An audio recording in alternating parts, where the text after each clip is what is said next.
블랙베리 이렇게 만들면 안 되는데 나 어떡하지? 안녕하세요. 언더키다크 F7입니다. 오늘은 알카텔 솔 프라임에 대해서 간단히 한번 살펴보죠. SK텔레콤이 수입해오고 있죠. 뭐홍하이 거는 루나, TCL 거는 솔 시리즈로 계속 나오고 있는데 뭐 예전에 알카텔 아이돌 착 때부터 뭐 프렌치식 이러면서 광고를 했었죠. 근데 사실 뭐 유로피언 프렌치 이런 거 관련 없어요. TCL은 중국 회사예요. 2005년인가 합작해서 했다가 그 다음에 그냥 브랜드 네임만 쓰고 있는 거예요. 유러피안과는 전혀 관련이 없습니다. 자, 여하튼 그럼에도 불구하고 디자인은 상당히 깔끔해요.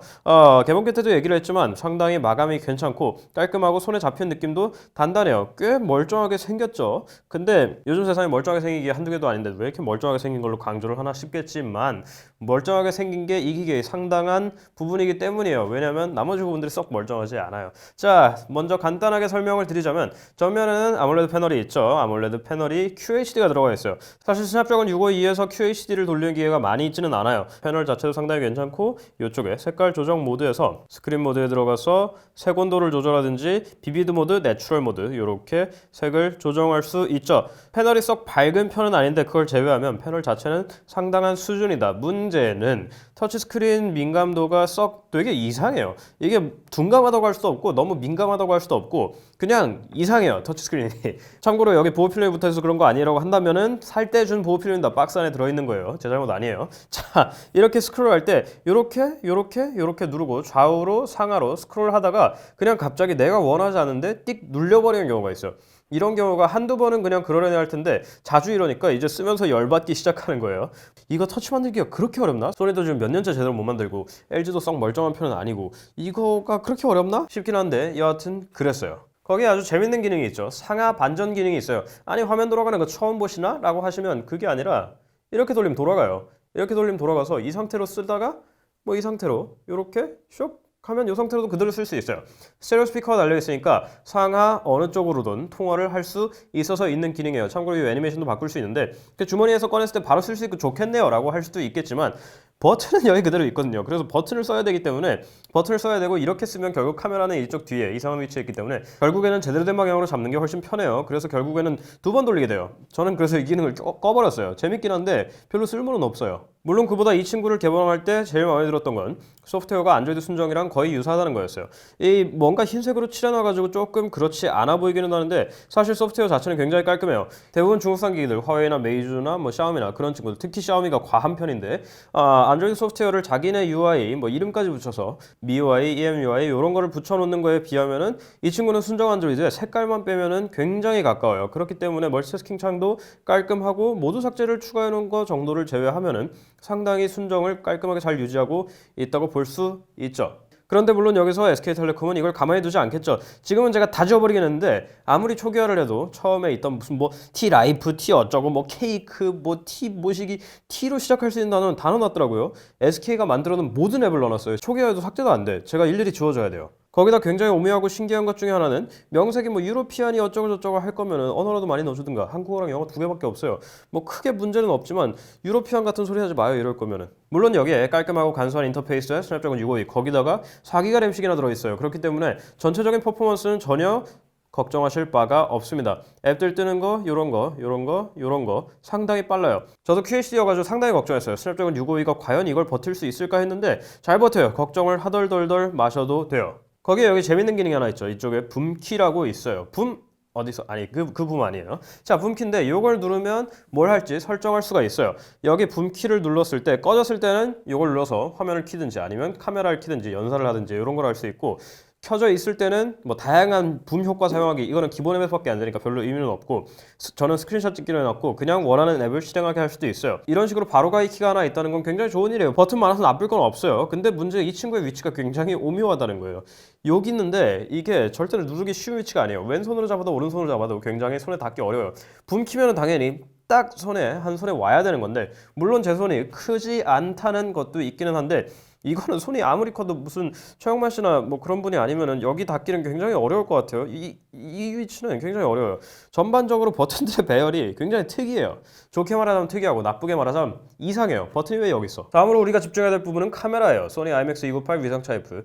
HDR 16메가픽셀이라고 자랑스럽게 써놨죠. 하지만 자랑스러울 부분이 전혀 없어요. 여기다 이렇게 적어놓을 이유가 전혀 없어요. 좋아요. 켜지는 것 자체는 뭐 빠르고 깔끔하게 잘 켜지니까 그 점은 인정해 주겠어요. 문제는 색깔이 너무 이상해요. 화이트 밸런스가 이렇게 엇나가는 기계는 정말 오랜만에 봐요. 처음에 언박싱 할 때 수동 모드가 있어가지고 그래도 이 가격에 수동 모드 넣어주고 참 잘 됐네. 화이트 밸런스도 조정할 수 있어라고 했는데 다 이유가 있어요. 화이트 밸런스를 수동으로 조정하지 않으면 도저히 쓸 수 없는 상태의 사진이 나와요. 그렇기 때문에 화이트 밸런스의 조절을 생활합시다. 이건 또 왜 이래? 여하튼 이상해요. 거기다 더 큰 문제는 카메라 조리기가 f2.0이에요. 2.0인 것까지는 좋아요. 너무 흔들려요. 도대체 무슨 뭐 여기다 우측 손떨방을 바라는 게 아니잖아요. 근데 일상적으로 쓰지 못할 정도로 사진이 흔들려요. 안정이 전혀 안 되기 때문에, 손떨림 방지가 전혀 안 되기 때문에 이거는 삼각대를 항상 휴대하고 다니셔야 멀쩡한 사진을 뽑을 수 있습니다. 이거를 도대체 항상 여기 뒤에 뭔가 화려한 거 적혀 있으면 의심을 하고 봐야 돼요. 정말 제대로 된 거는 여기 그렇게 쓸데없는 거 적지 않아요. 공간이 아깝거든. 쿨하게, 시크하게. 잠깐 그럼 라이크를 욕하는 것 같군. 여하튼 못 들은 걸로 하시고, 물론 멀티미디어가 통째로 이상한 건 아니에요. 전면에 스테레오 스피커가 있죠. 아까 말씀드린 양쪽으로 통화할 수 있는 스피커 얘네가 있는데 주머니에 잠깐 넣었더니 먼지가 꽉 낀 거는 그냥 그러려니 하시고, 여기 음장이 있는데 음장도 꺼야 돼요. 음장을 끄는 게 낫다는 것도 그냥 그러려니 하십시오. 무슨 뭐 돌비 오디오니 뭐 맥스 오디오 이런 거 들어있으면 일단 의심하고 봐야 돼요. 소리가 멀쩡한 그런 걸 대부분 넣지 않아요. 그럼에도 불구하고 속과를 껐을 때는 이 스피커 자체는 꽤 괜찮아요. 사실 이 정도 가격대에서 이 정도 스피커를 찾기는 쉽진 않아요. 그거는 인정. 이어폰으로 듣는 음악도 괜찮아요. 음질 괜찮아요. 하지만 고작 이 정도 단점이 있었으면 제가 이렇게 격렬하게 얘기를 하고 있지 않겠죠. 다음 순서는 배터리입니다. 스냅드래곤 652의 QHD까지는 걱정을 안 하셔도 돼요. 잘 돌아가요. 하지만 그게 배터리에도 충분히 괜찮다는 뜻은 절대 아니에요. 그냥 얌전히 썼을 때 화면 켜짐은 3시간 반 정도가 한계예요. 물론 아주 정말 열심히 쓰신다면 4시간 정도를 뽑아내실 수도 있겠지만, 그 정도로 열심히 쓸 거였으면 반복적으로 말하지만 다른 휴대폰은 더 길게 뽑으실 수 있습니다. 뭐 나는 6시간 갔는데 그게 중요한 게 아니에요. 상대적으로 제가 같은 환경에서 썼을 때 상대적으로 그만큼 적게 간다는 건 심각한 문제가 있는 겁니다.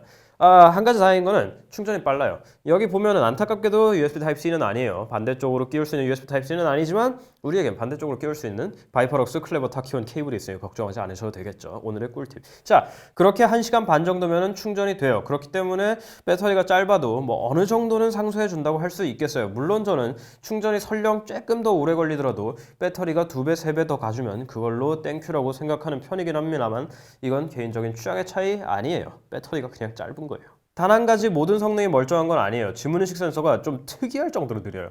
이렇게 손을 대고 나면 분명히 진동이 뿅 울리고 나서 한 1초 정도가 걸려요.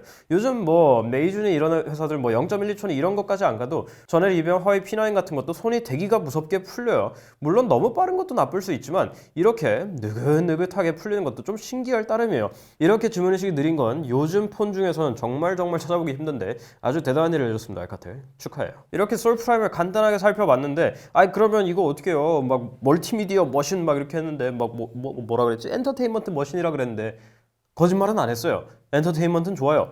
듀얼 스테레오 스피커 있고 아무래도 QHD 화면에다가 충전도 빨리 되니까 뭐 보세요. 엔터테인먼트는 할 수 있어요. 문제는 전화기로서 빵점까지는 아니더라도 한 62점 정도의 점수밖에는 주기 어렵다는 거예요. 분명히 광고 문구는 사실이었어요. 스테레오 스피커 좋더라고요. 좋아요. 저는 세상에 공짜 점심이 없다는 말을 별로 안 좋아해요. 지금 공짜 점심이 있을 수도 있지. 가끔 공짜 점심이 있어야 세상 사는 맛이 낫지 않겠어요? 근데 이거는 공짜 점심이 없는 정도를 떠나서 제대로 된 돈을 내지 않으면 뺨따구를 한 대 때려주겠다 뭐 이런 정도의 굉장히 세상 무서움을 보여주는 기계 중에 하나였어요. 이 통사에서 가성비 폰이 나왔습니다. 실속파 고객님들 오세요라고 하면은 평소에도 이 통사는 사실 별로 믿을 게 못 되는데 그럴 때는 한 3번 정도 의심을 더 해보셔야 된다는 중요한 교훈을 주는 폰이 되겠습니다. 저는 약간 걱정이에요. 다음 블랙베리 얘네가 만들기로 했단 말이야. 한 가지 다행인 거는 기계는 이뻐요. 기계는 이쁘고 깔끔하고 마감은 잘했어요. 뒤쪽 이게 영상바랑 사진바를 되게 잘 받아요. 그래서 뭔가 블랙베리도 예쁜 뿅뿅뿅이라고 하니까 잘 어울리겠다 참 두 회사라는 생각이 들다가도 블랙베리 이렇게 만들면 안 되는데 나 어떡하지? 라는 걱정이 들게 하는 제 TCL 첫 기계 솔 프라임이었습니다. 물론 화보는 잘 봤습니다. 화보와 달력은 잘 봤고 잘 받아가세요. 다이어리 주더라고요. 아주 훌륭하지만 기계는 썩 추천하기는 어렵겠다가 되겠습니다. PMP로 쓰시려면 좋겠지만 이건 PMP가 아니잖아요. 자, 여기까지 도움이 되셨으면 좋겠고요. 저희 인스타그램, 페이스북, 트위터, 구글 플러스 그리고 네이버 TV에서 만나는 거 잊지 마시고 다음 시간에 또 봬요.